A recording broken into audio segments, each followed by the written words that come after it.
Bienvenidos al cuarto programa sobre la historia de los derechos humanos, segunda parte del programa sobre la evolución histórica de las formas de Estado hasta llegar al Estado social y democrático de derecho.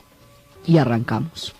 De lo que fue toda la formación de la Revolución Francesa, salieron las formas de Estado de Derecho.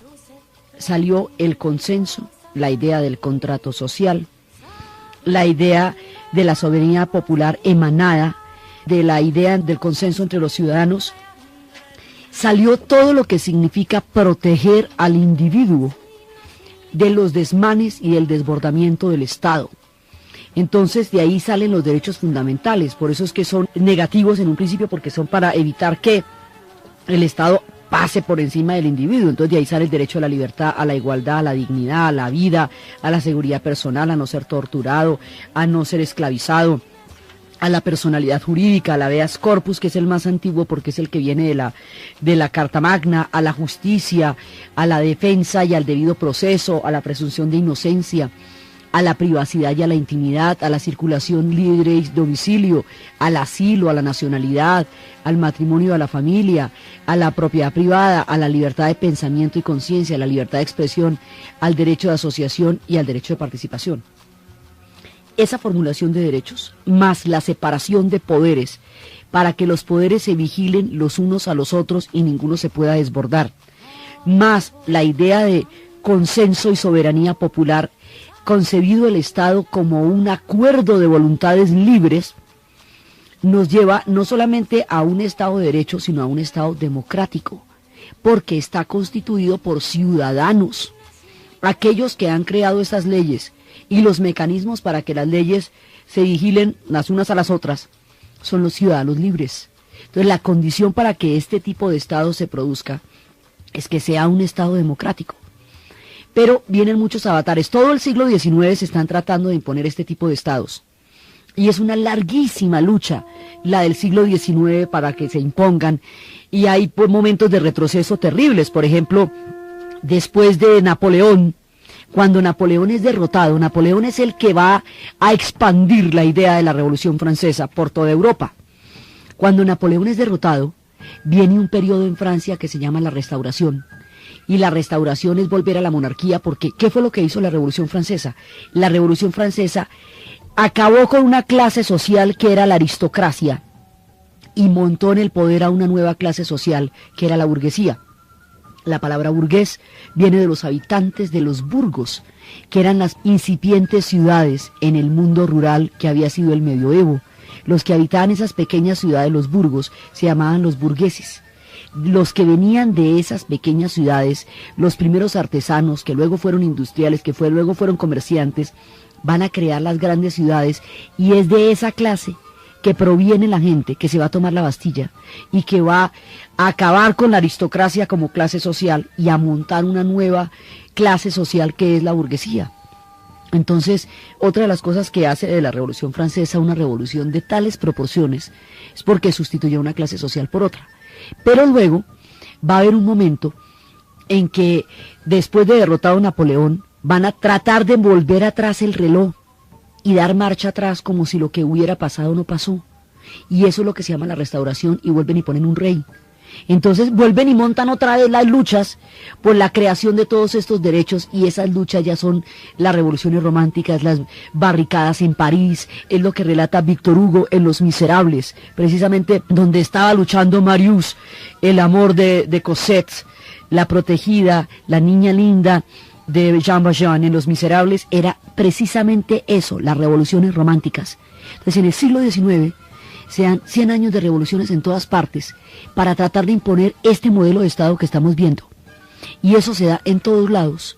Y la fuerza de los nacionalismos va creando este modelo de Estado como los Estados de Derecho que se quieren imponer.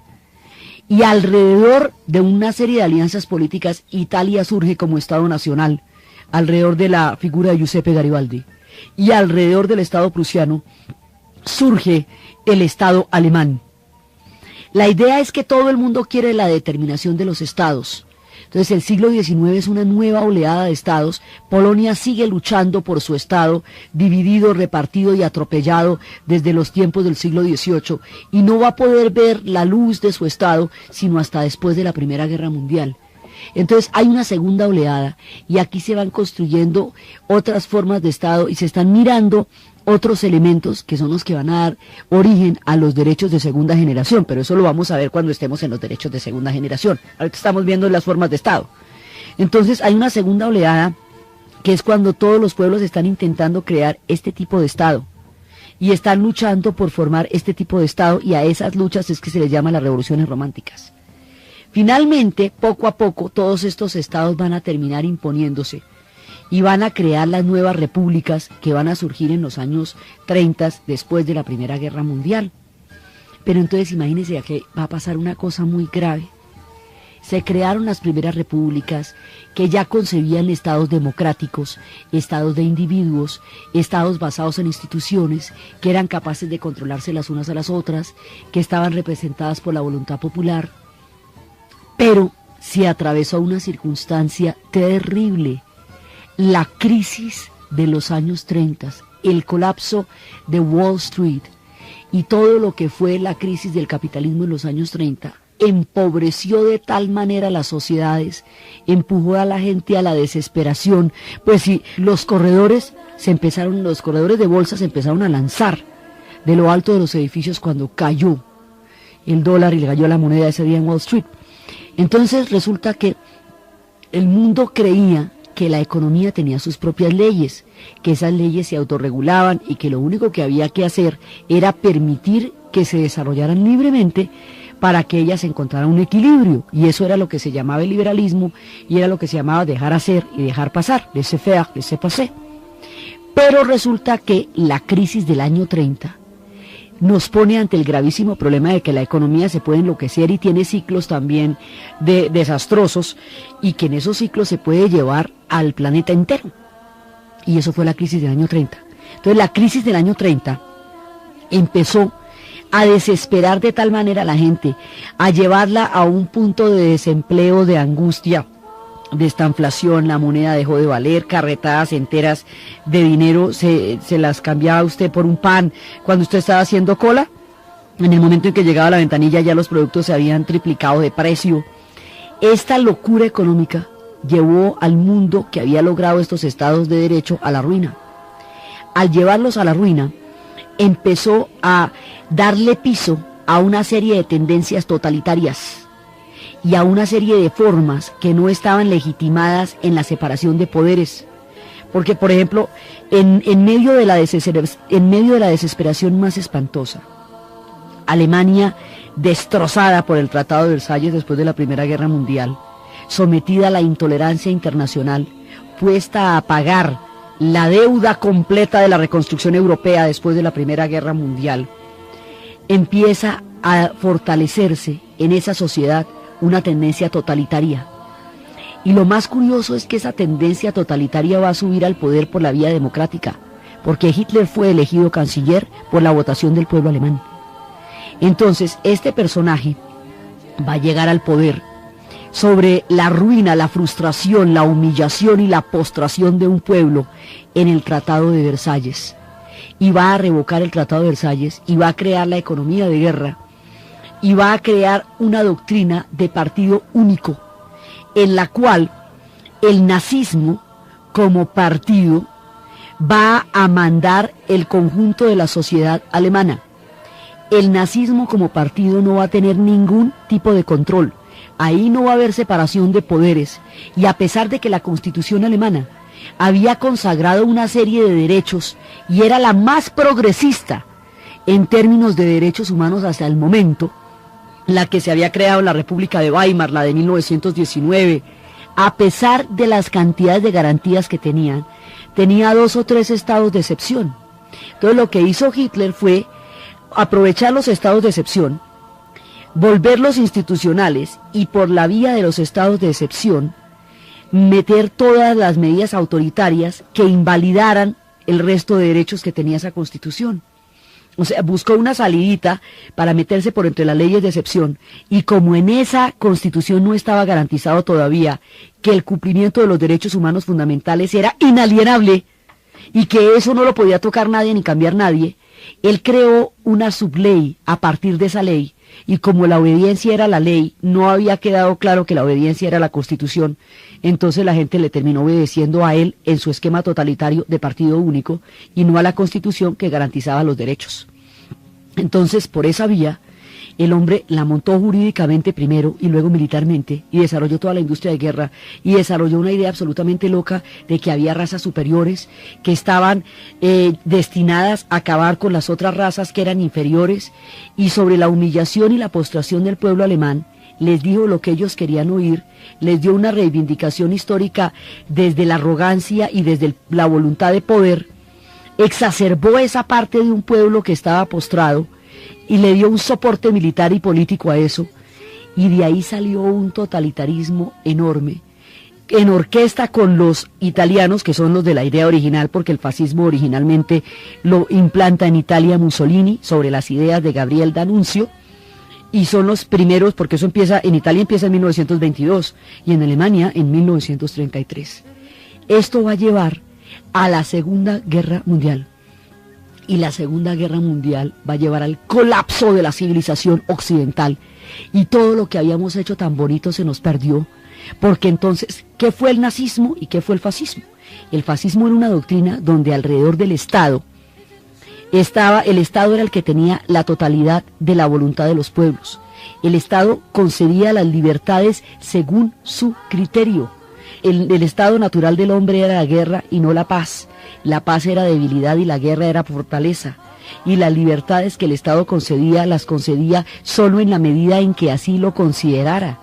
Entonces, el modelo fascista de Mussolini, todo a nombre de la nación, y el modelo nazi de Hitler, todo a nombre del partido, suprimen todas las garantías individuales por las que se luchó en la Revolución Francesa y en todo el siglo XIX, y en esas mismas sociedades italianas y alemanas, con el poderío militar tan grande que desarrollan, invaden a todos los países europeos, y donde quiera que los países van a ser invadidos, van a suprimir todas las libertades, las garantías constitucionales, van a revocar las leyes, van a desconocer los derechos de los ciudadanos, van a desconocer los derechos de autodeterminación de los pueblos, todo eso, hasta llevar al mundo a una hecatombe que fue la Segunda Guerra Mundial. Y esto va con el Holocausto, que es el acto más dantesco, terrible, trágico y transgresor del derecho a la vida y a la dignidad humana que haya ocurrido en el siglo XX, y lo mancha en su totalidad por el solo hecho de haber existido. Y lleva al mundo a la bomba atómica. No, de hecho, nadie entiende qué pasó, pero qué pasó si todo estaba tan bien. Y se destruyó todo, se echó para atrás, todo. Sobre las cenizas de la Segunda Guerra Mundial. Sobre la ruina de Europa, 50 millones de muertos en 5 años de conflicto. Los europeos se cogen la cabeza a 2 manos y dicen, Dios mío, ¿qué nos pasó? Aquí, ¿qué pasó? Y el sacrificio que tuvo que hacer Inglaterra para ganar esa guerra fue inmenso. Cuando Churchill les decía, solo tengo para exigirles sangre, sudor y lágrimas, solo les puedo pedir eso, no les puedo garantizar nada. Hay un momento en que Inglaterra está solita, porque todos los demás países europeos han caído y Estados Unidos aún no había entrado. Inglaterra sola aguantó todo el poderío nazi, y en ese momento el sacrificio es total. Dicen, ¿qué está haciendo usted para ganar la guerra? Y la gente tiene que cultivar las antejardines de las casas para que pueda comer, apagar las luces de noche para que no los vean los bombardeos, estar atentos a las sirenas, meterse bajo de los metros, esconderse como ratas en los agujeros cada vez que se escuchan las sirenas de los bombardeos alemanes. Es una época terrible, y van a pasar los sacrificios y las penurias más grandes, y viene una posguerra solitaria, ya pues una posguerra atormentada, porque este pueblo vio el colapso de la civilización. Imagínense los pueblos del Estado del Parlamento inglés, los que habían hecho todo relativamente a las buenas, los de la Carta Magna, los del Parlamento de Cromwell. Esta gente, digamos, que había desarrollado gradualmente la idea de un Estado de Derecho, colapsados, tratando de sobrevivir físicamente de los bombardeos nazis durante la Segunda Guerra Mundial. O imagínense a los franceses, que habían creado la idea de la libertad, completamente sometidos bajo la férula de los alemanes, viendo las tropas nazis desfilando por los Campos Elíseos y atravesando el Arco del Triunfo. Imagínense eso, para la gente que hizo la revolución en nombre de la libertad. ¿Cómo sería de duro? Entonces, los ingleses hicieron un sacrificio terrible. Escuchaban en la radio los discursos de Churchill, animándolos al sacrificio, y las canciones que sonaban en ese momento, durante los años 40, durante los años de la guerra, sonaban nostálgicas canciones en la radio, en las épocas más sombrías y oscuras de toda la civilización occidental en el siglo XX.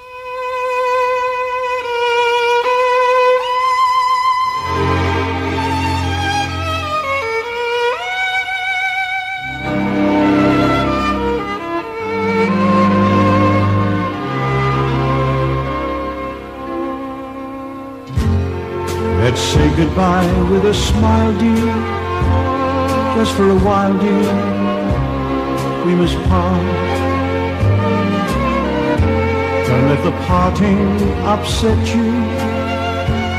I'll not forget you, sweetheart. Con estas canciones románticas y de letanía bailaban en los clubes de oficiales, la escuchaban en la radio junto con las instrucciones de cómo hacer para ganar la guerra. Cada uno de los individuos en Inglaterra tenía una función especial que hacer, un sitio donde estar, unas reglas del juego que seguir durante los tiempos largos de los bombardeos, durante todas esas noches de oscuridad, todos esos días sin luz, con el racionamiento, la comida perfectamente racionada, las bombas en cualquier momento, la destrucción, saber quién iba a estar vivo después de todos los bombardeos, las bombas que aún no terminaban de estallar, el olor a pólvora, el humo, todo lo que emanaba de las calles que habían sido arrasadas por los bombardeos de los B-1 y los B-2. Después de todo esto, logran ganar la Segunda Guerra Mundial con el sacrificio más terrible del mundo. Entonces, en el momento en que gana la guerra, y Churchill pierde las elecciones porque el hombre que los llevó a la guerra no sería el hombre que los gobernaría en la paz, hay un lord que hace un informe sobre las condiciones de vida de la sociedad inglesa y se da cuenta que son absolutamente dantescas. Y el hombre dice lo siguiente: si se le pidió tanto sacrificio a un pueblo, hay que darle algo por lo cual haya valido la pena tanto dolor. Hay que compensar al pueblo inglés con algo que valga tanto como su sacrificio, porque nos dieron su sangre y su vida entera para salvar esta nación y al mundo de los nazis. Hay que darles un Estado donde se cumplan todas las garantías individuales. Hay que aprender de las experiencias totalitarias que hemos visto y hay que evitar que vuelvan a suceder.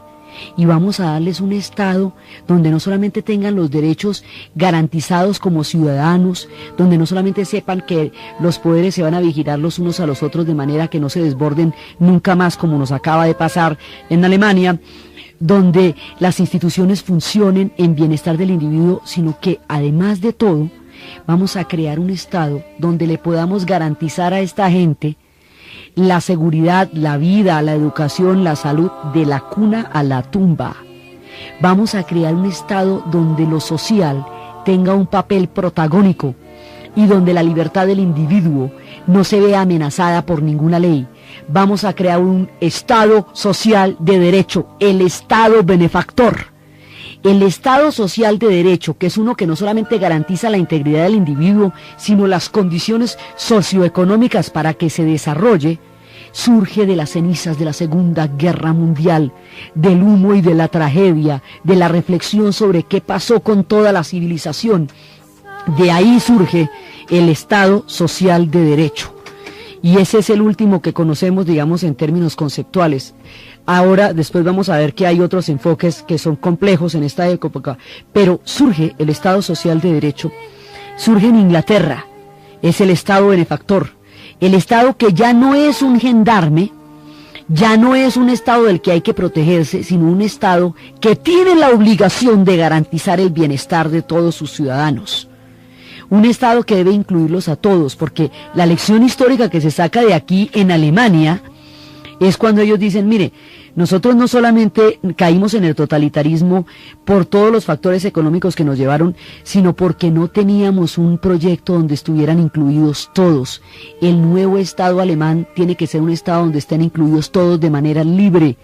Entonces empiezan, y no solamente es democrático por el hecho de ser elegido por votación, tiene que ser democrático porque el nivel de participación que la gente tenga en él sea lo suficientemente grande como para que todos se sientan construyendo ese nuevo Estado. Así que el Estado alemán de la posguerra desarrolla una gran cantidad de mecanismos de participación a nivel popular para que todos se sientan construyendo esa nueva Alemania. Es un Estado para todos. Entonces, del colapso es que sale la idea de los estados benefactores, con la ayuda del Plan Marshall, que es, digamos, de donde sale la inversión económica para poder darle el soporte a todo el soporte económico a todos estos proyectos, y con el trabajo día y noche y con la fe en la libertad, aparecen en el mundo los estados sociales de derecho. De las cenizas y de la desesperanza de la Segunda Guerra Mundial surge la gran esperanza de los estados sociales de derecho y la universalidad del reconocimiento de los derechos humanos como un consenso que se llega a firmar a través de la ONU, de las Naciones Unidas, para protegerse de los totalitarismos, de los conflictos agravados y para que el mundo nunca más vea cosas tan terribles como las cenizas de la Segunda Guerra Mundial. Entonces, así es que nos vamos desde los tiempos de la Revolución Francesa y desde los tiempos de la Revolución Americana y desde la creación de los estados de América Latina, que fueron todos creados con las ideas de la Ilustración, hasta los tiempos del siglo XIX y las revoluciones románticas, hasta la Segunda Guerra Mundial y sus cenizas, para llegar a la idea, a la formación y a la concreción de los estados sociales de derecho. Y ahí quedamos en esta parte y estuvo con ustedes Diana Uribe. Este programa fue posible gracias al apoyo del Fondo de Inversiones para la Paz de la Presidencia de la República.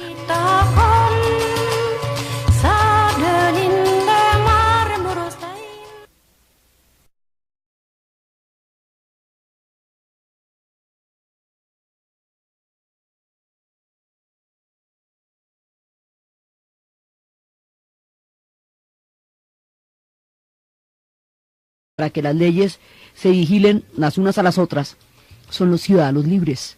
Entonces, la condición para que este tipo de Estado se produzca es que sea un Estado democrático.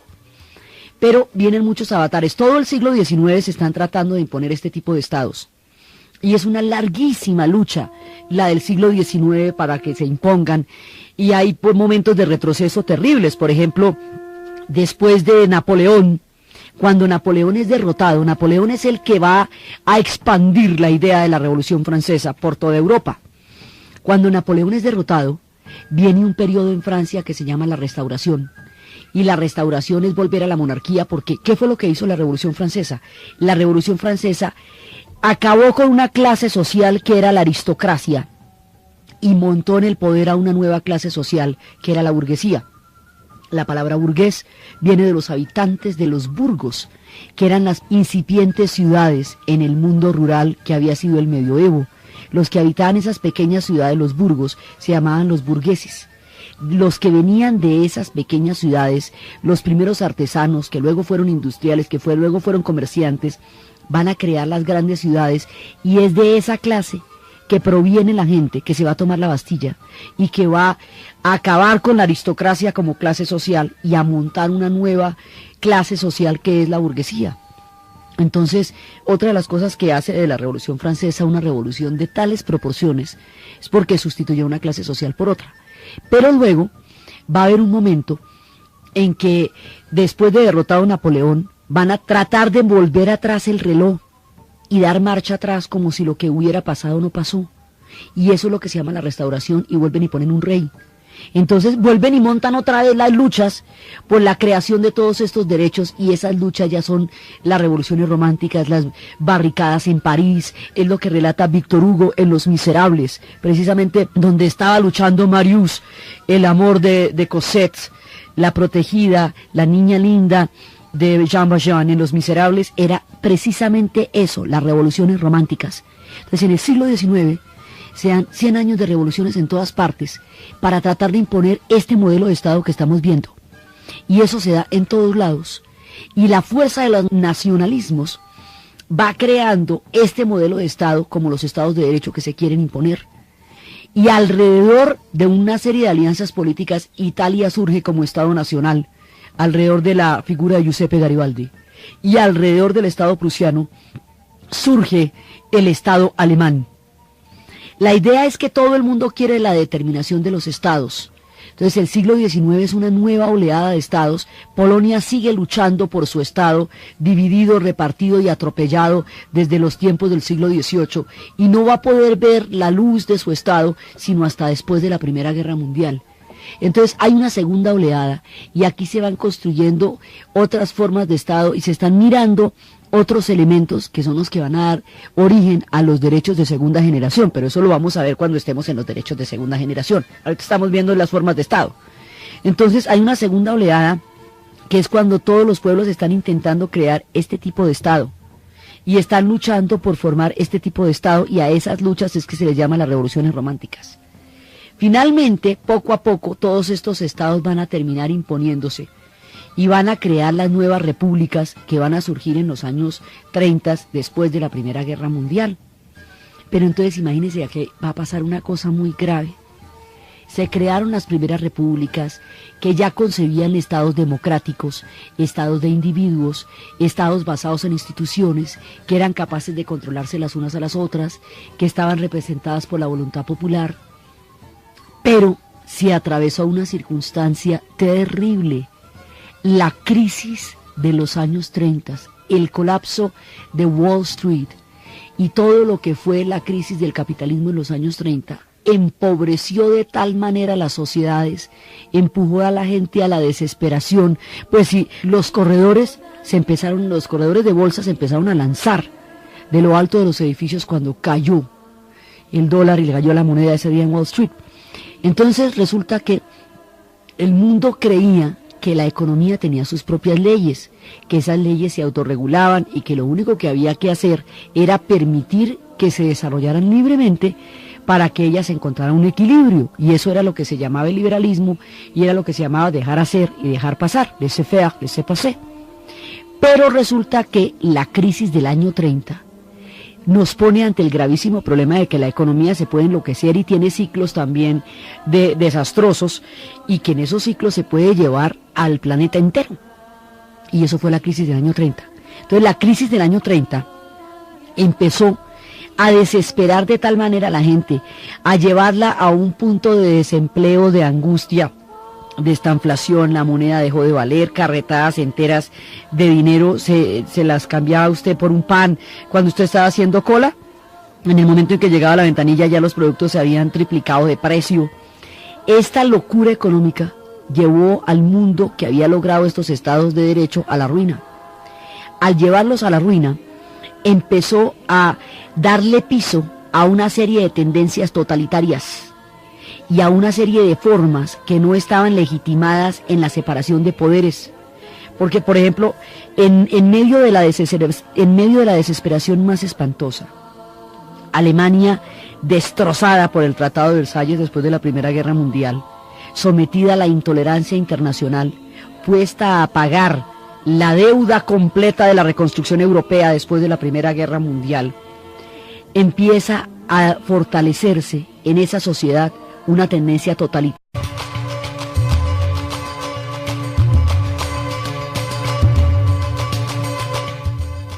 Bienvenidos al cuarto programa sobre la historia de los derechos humanos, segunda parte del programa sobre la evolución histórica de las formas de Estado hasta llegar al Estado social y democrático de derecho. Y arrancamos. De lo que fue toda la formación de la Revolución Francesa, salieron las formas de Estado de Derecho. Salió el consenso, la idea del contrato social, la idea de la soberanía popular emanada de la idea del consenso entre los ciudadanos. Salió todo lo que significa proteger al individuo de los desmanes y del desbordamiento del Estado. Entonces de ahí salen los derechos fundamentales, por eso es que son negativos en un principio, porque son para evitar que el Estado pase por encima del individuo. Entonces de ahí sale el derecho a la libertad, a la igualdad, a la dignidad, a la vida, a la seguridad personal, a no ser torturado, a no ser esclavizado, a la personalidad jurídica, al habeas corpus, que es el más antiguo porque es el que viene de la Carta Magna, a la justicia, a la defensa y al debido proceso, a la presunción de inocencia, a la privacidad y a la intimidad, a la circulación libre y domicilio, al asilo, a la nacionalidad, al matrimonio, a la familia, a la propiedad privada, a la libertad de pensamiento y conciencia, a la libertad de expresión, al derecho de asociación y al derecho de participación. Esa formulación de derechos, más la separación de poderes, para que los poderes se vigilen los unos a los otros y ninguno se pueda desbordar, más la idea de consenso y soberanía popular, concebido el Estado como un acuerdo de voluntades libres, nos lleva no solamente a un Estado de Derecho, sino a un Estado democrático, porque está constituido por ciudadanos, aquellos que han creado esas leyes y los mecanismos para haría. Y lo más curioso es que esa tendencia totalitaria va a subir al poder por la vía democrática, porque Hitler fue elegido canciller por la votación del pueblo alemán. Entonces, este personaje va a llegar al poder sobre la ruina, la frustración, la humillación y la postración de un pueblo en el Tratado de Versalles. Y va a revocar el Tratado de Versalles y va a crear la economía de guerra y va a crear una doctrina de partido único, en la cual el nazismo como partido va a mandar el conjunto de la sociedad alemana. El nazismo como partido no va a tener ningún tipo de control. Ahí no va a haber separación de poderes. Y a pesar de que la Constitución alemana había consagrado una serie de derechos y era la más progresista en términos de derechos humanos hasta el momento, la que se había creado la República de Weimar, la de 1919, a pesar de las cantidades de garantías que tenían, tenía 2 o 3 estados de excepción. Entonces lo que hizo Hitler fue aprovechar los estados de excepción, volverlos institucionales y por la vía de los estados de excepción meter todas las medidas autoritarias que invalidaran el resto de derechos que tenía esa Constitución. O sea, buscó una salidita para meterse por entre las leyes de excepción, y como en esa Constitución no estaba garantizado todavía que el cumplimiento de los derechos humanos fundamentales era inalienable y que eso no lo podía tocar nadie ni cambiar nadie, él creó una subley a partir de esa ley, y como la obediencia era la ley, no había quedado claro que la obediencia era la Constitución, entonces la gente le terminó obedeciendo a él en su esquema totalitario de partido único y no a la Constitución que garantizaba los derechos. Entonces, por esa vía, el hombre la montó jurídicamente primero y luego militarmente, y desarrolló toda la industria de guerra, y desarrolló una idea absolutamente loca de que había razas superiores que estaban destinadas